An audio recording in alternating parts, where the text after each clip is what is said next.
क्या आपने कभी महसूस किया है कि आपकी जिंदगी खत्म हो चुकी है, कि आप अपनी हद तक पहुंच चुके हैं, कि जो कुछ भी आपने जीवन में बनाया था वह सब आपकी आंखों के सामने ढह गया और अब कुछ भी नहीं बचा है। कुछ लोग हर दिन भारी मन से उठते हैं, फिर भी काम पर मुस्कुराते हैं। कुछ लोग चुपचाप बाथरूम में रोते हैं। कुछ लोग बिना किसी मंजिल के गाड़ी चलाते हैं क्योंकि वे उस खालीपन का सामना नहीं करना चाहते जो घर पर उनका इंतजार कर रहा है। लेकिन एक सच्चाई है जिसे आप शायद नहीं जानते। भगवान सबसे सुंदर शुरुआत वहीं करते हैं जहां सब कुछ खत्म हुआ सा लगता है। बाइबल में अय्यूब की कहानी है, एक ऐसा व्यक्ति जिसने अपने बच्चे, अपनी संपत्ति और अपनी सेहत सब कुछ खो दिया, फिर भी उसने ईश्वर को नहीं छोड़ा। जानना चाहते हैं कि उसकी कहानी का अंत क्या हुआ? ईश्वर ने उसे सब कुछ दुगुना वापस दिया। हो सकता है कि आपको आज कोई रास्ता न दिख रहा हो, सब कुछ बिखरता हुआ लगे, लेकिन ईश्वर टूटे टुकड़ों से पुनर्निर्माण करते हैं। कितनी ही प्रेरणादायक कहानियां गहराई से उठी हैं। क्या आप ओपरा विनफ्रे की कहानी जानते हैं? उसने अपने बचपन में शोषण झेला, अस्वीकार की गई, भूख का सामना किया, फिर भी उसने हार नहीं मानी।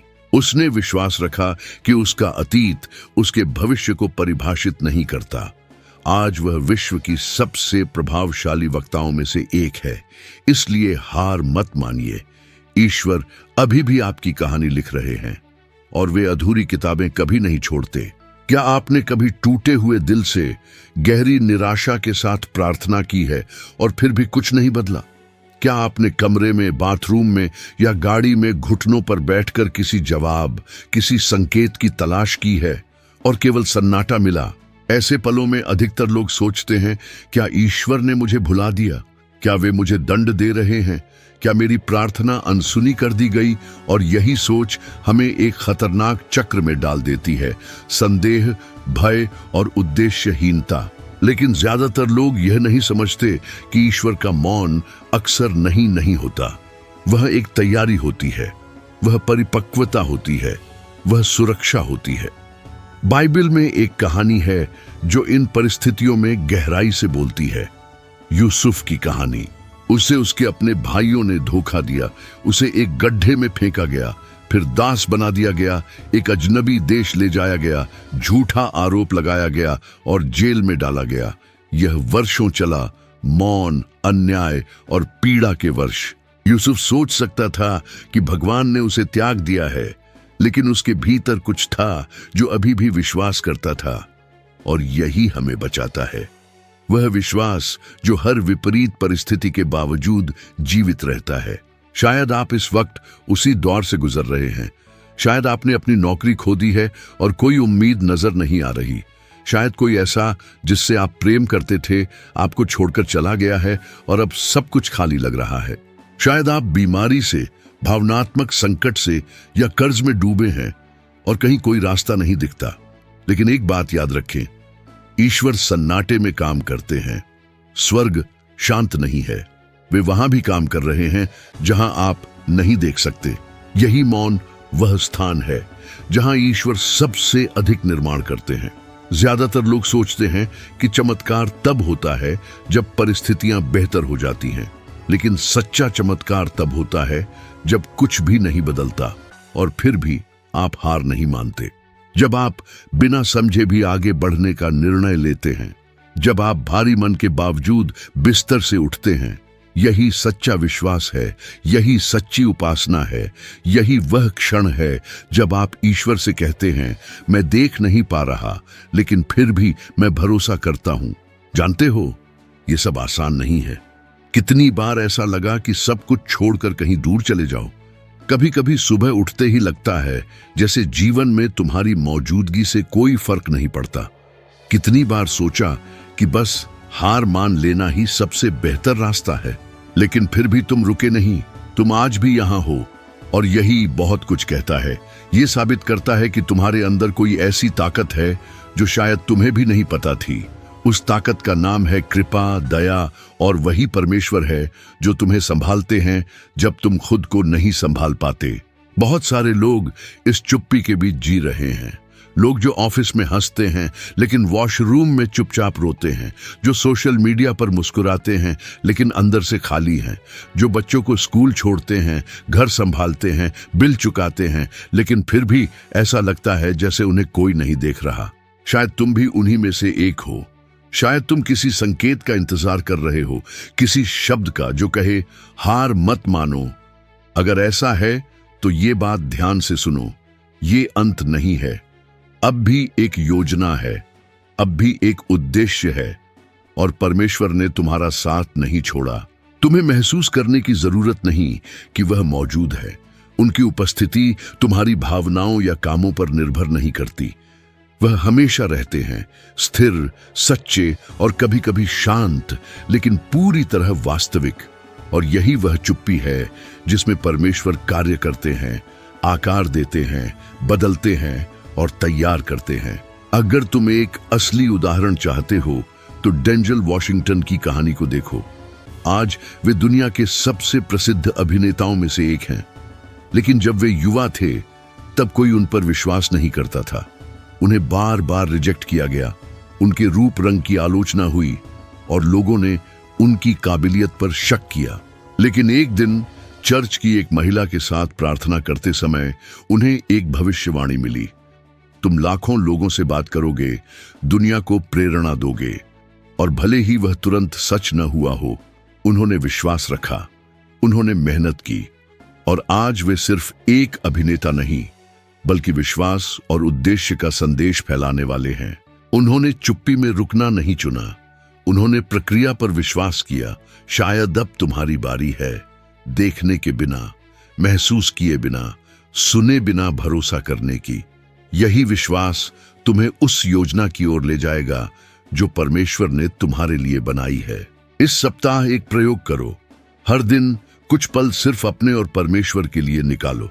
सुबह उठते ही, गाड़ी में या सोने से पहले कोई भी समय चुनो।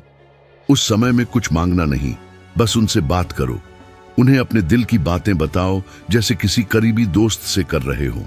उसके बाद सिर्फ 1 मिनट चुप रहो, कुछ मत बोलो, बस महसूस करो, बस सुनो।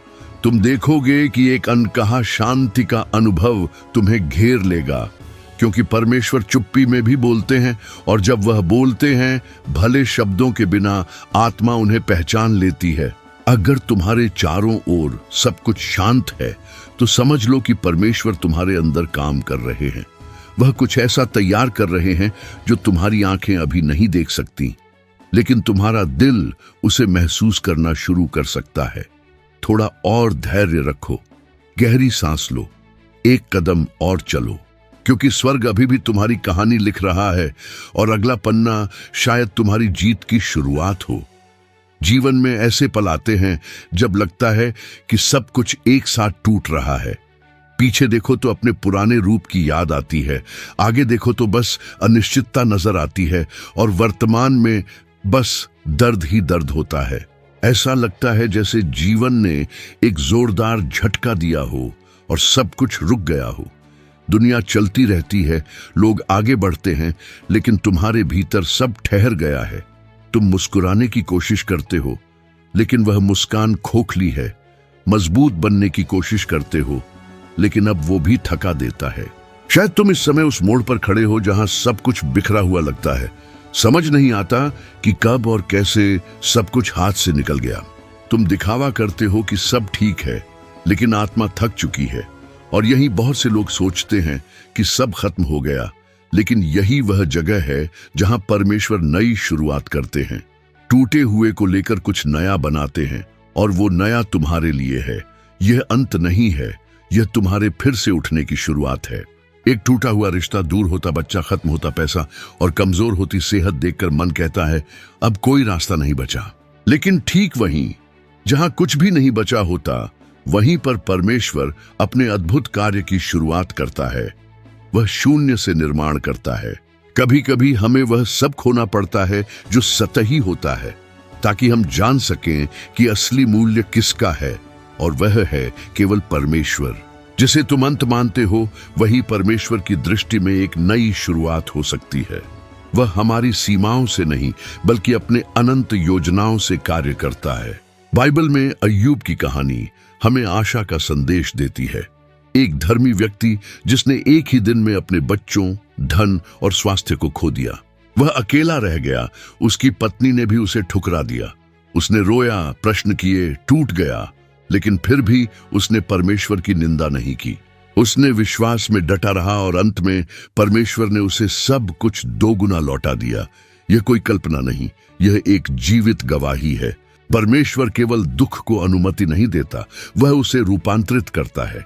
कई बार सबसे सुंदर कहानियां सबसे गहरी पीड़ा से जन्म लेती हैं। यही वे क्षण होते हैं जब हम भीतर झांकते हैं, खुद को नया बनाते हैं और परमेश्वर को अपनी कहानी का अगला अध्याय लिखने देते हैं। सोचो, कितने लोग हैं जिनकी प्रेरणादायक कहानी किसी टूटन, धोखे या असफलता से शुरू हुई और वही बन गया उनकी शक्ति का स्रोत। क्या तुमने ओपरा विनफ्रे की कहानी सुनी है? बचपन में वह शोषण का शिकार हुई, अत्यधिक गरीबी में पली बढ़ी, किशोरावस्था में गर्भवती हुई और बच्चे को खो दिया। उसने आत्महत्या की कोशिश की, लेकिन वहीं नहीं रुकी, वह चलती रही। उसने विश्वास किया कि अंत एक नई शुरुआत बन सकता है, और ऐसा ही हुआ। अब अपने जीवन को देखो, क्या है जो तुम्हें असंभव लगता है? टूटा हुआ रिश्ता, छुपा हुआ अवसाद, भारी कर्ज, अकेलेपन या मृत्यु का डर। जिस परमेश्वर ने अय्यूब को पुनः स्थापित किया, ओपरा को उठाया और अनगिनत जीवनों को बदला, वही परमेश्वर आज भी तुम्हारी कहानी को नए सिरे से लिख सकता है। तुम्हें बस इतना विश्वास करना है कि रास्ता अभी भी है, कि परमेश्वर ने तुम्हारे लिए अब भी कोई योजना रखी है। इस हफ्ते एक काम करो, हर दिन 3 चीजें लिखो जिन्हें तुम पहले ही पार कर चुके हो। चाहे वे कितनी भी छोटी क्यों न हो, उनका महत्व बहुत बड़ा है। वो दिन जब तुम बिस्तर से उठे जबकि तुम्हारा मन नहीं था, वो पल जब तुमने किसी को याद किया लेकिन आंसू नहीं आए, वो क्षण जब तुमने हार मानने की जगह आगे बढ़ने का फैसला किया। उन्हें लिखो, क्योंकि ये छोटी जीतें बताती हैं कि यह अंत नहीं है। तुम अभी प्रक्रिया में हो, और जो प्रक्रिया में होता है वह निर्माण के अधीन होता है।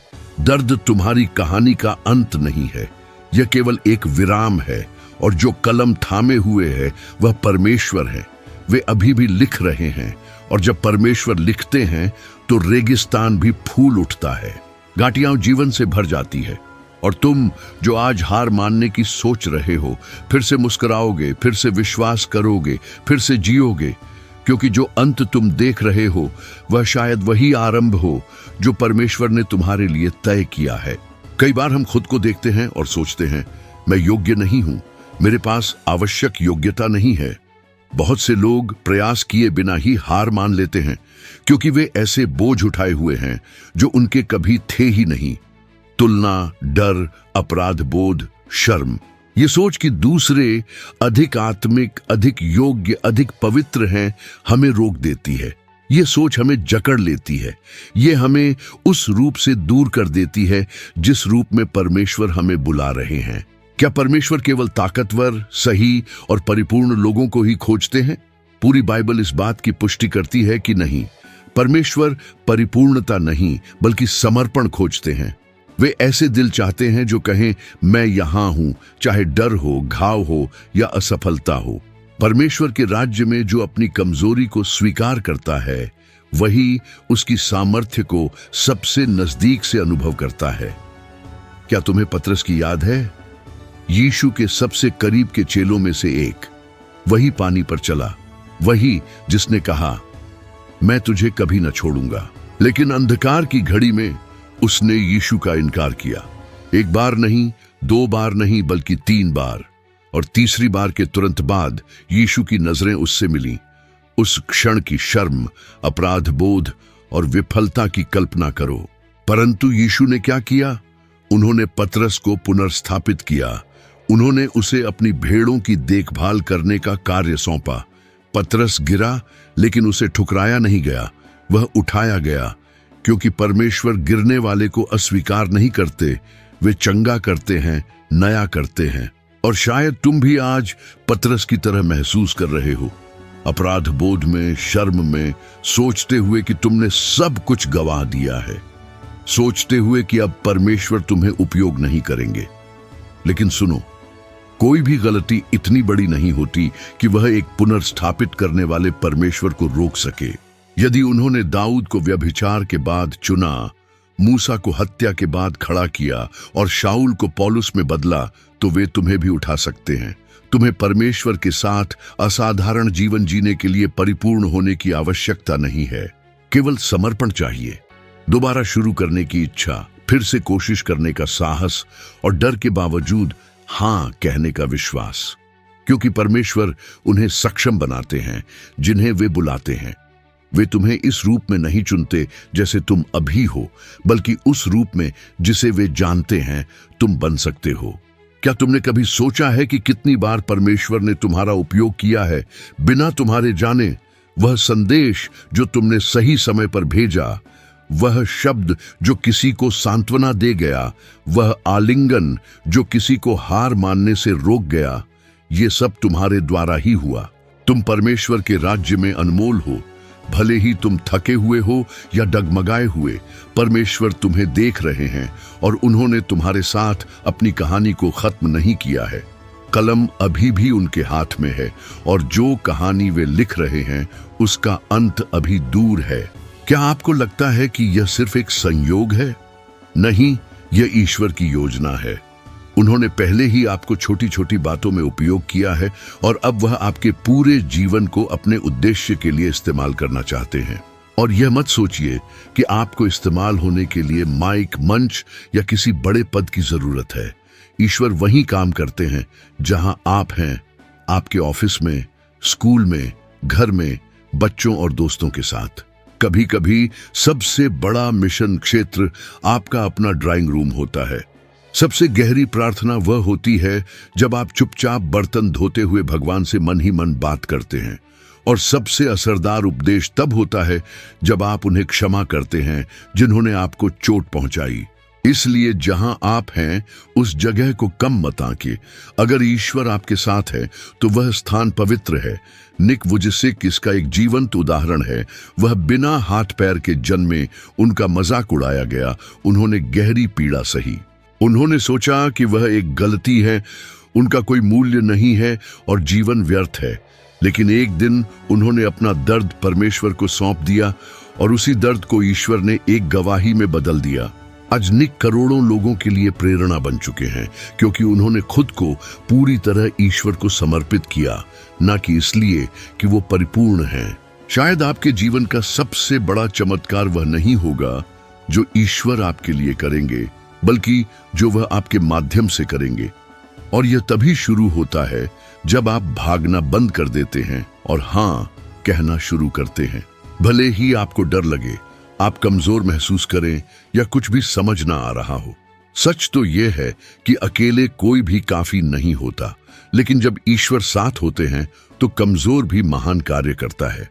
जिसे दुनिया ने नकारा वह नेतृत्व करता है, जिसे योग्य नहीं समझा गया वही चुना जाता है।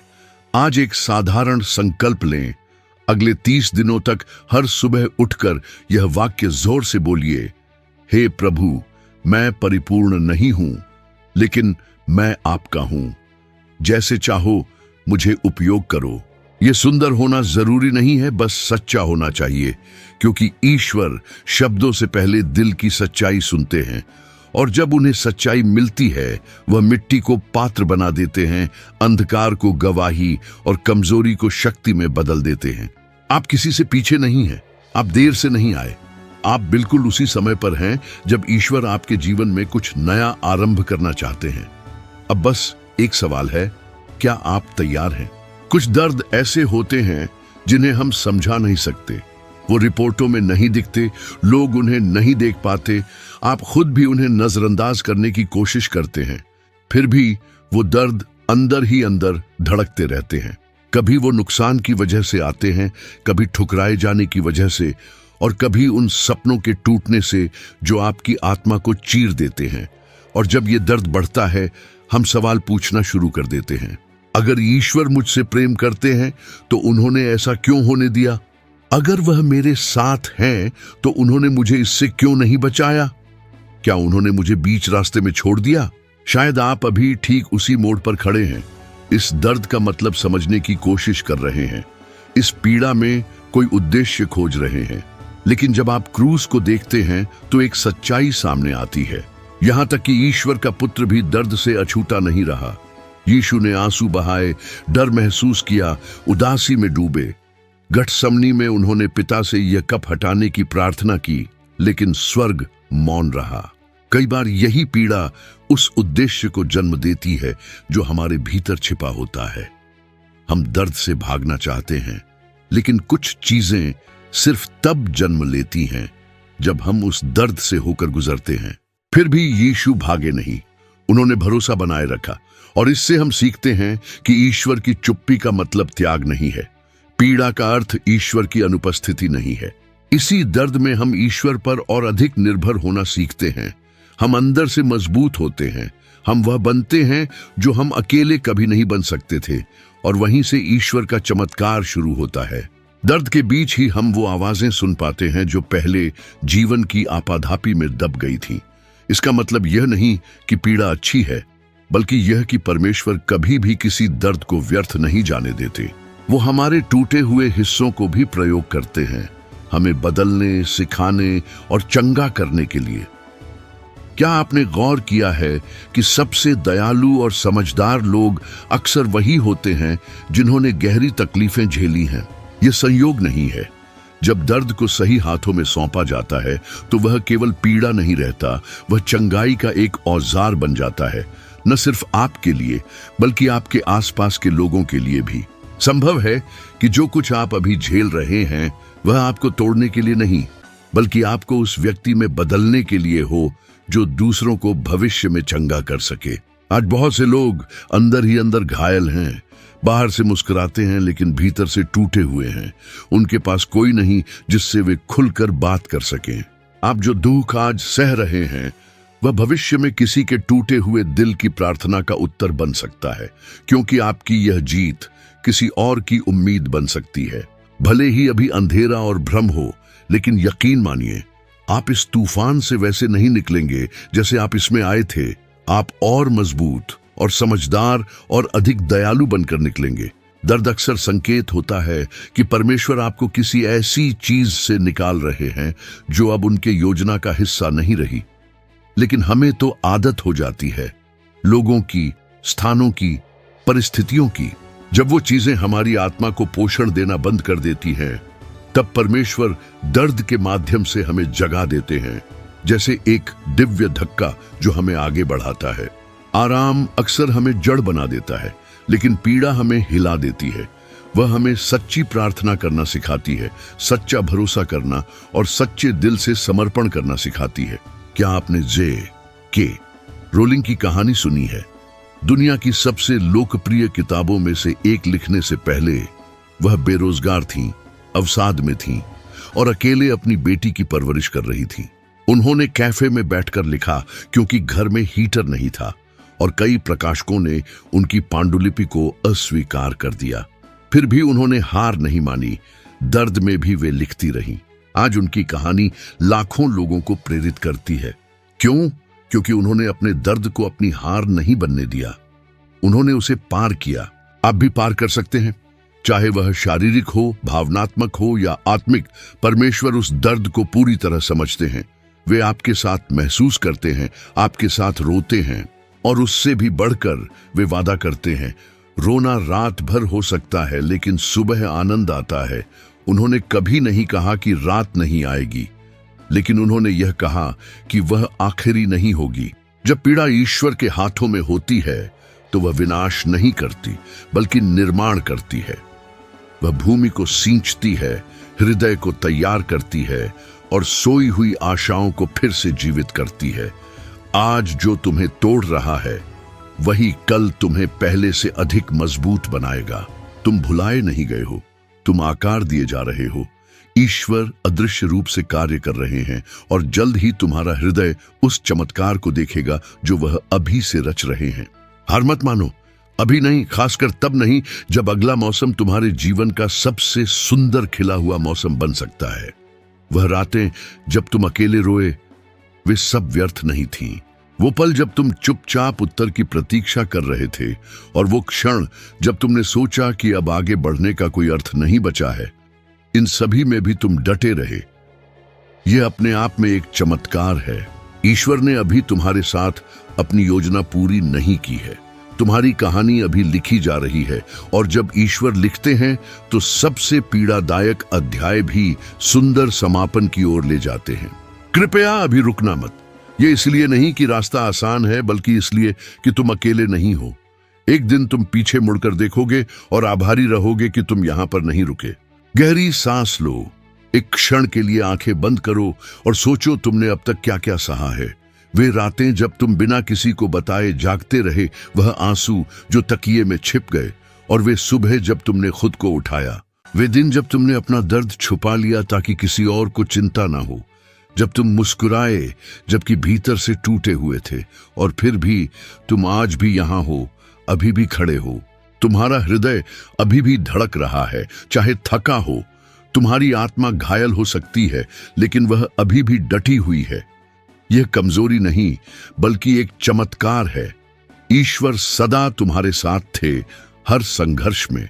हर बार जब तुमने हार मानने की सोची, लेकिन फिर भी डटे रहे, स्वर्ग ने तुम्हारे साहस की सराहना की।